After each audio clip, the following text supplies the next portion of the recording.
Gaur goizean, Guardia Zibilak 16 euskal herritar atzilotu ditu, Mate izeneko polizia operazioan. Beraien artean, gure euskalkideak diren Eukene Jauregi eta Txarte Salvador, presoen abokatuak. Honela, duela urtebete presoen eskubideen alde lan egiten duten abokatuak atzilotzean hasitako Sake izeneko operazioa amaitutzat eman dute.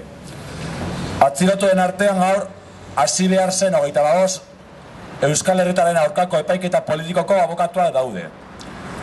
Epaituak izango ziren herritarren artean, Zainazioko auzokidea den Joan Arregueiro dagoela ere gogoratu nahi dugu gaur.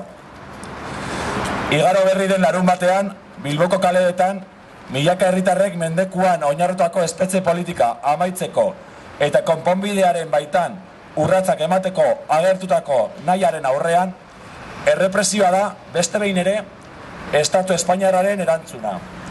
Mendekuzko erantzuna ere, presoen kolektiboa ematen ari den urratzen aurrean.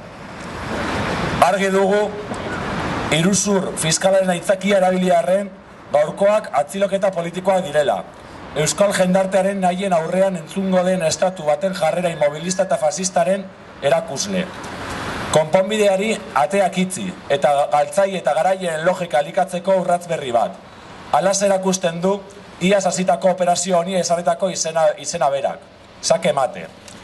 Gainontzeko herrientzako askatasuna eta eskubideen defentsa sutsua egiten duen bitartean, Espainiar demokraten aurpegi ilunena agerikoa da beste behin ere Euskal Herritarrontzat. Konponbidearen aldeko konpromisoaren ordez, atziloketa eta miaketa polizialak. Gaurko sarekadak argi erakutsi du Parisen mundu mailako boteredunen ondoan Rajoyk ateratako argazkia hipokresiaren adibide erraldoi bat dela.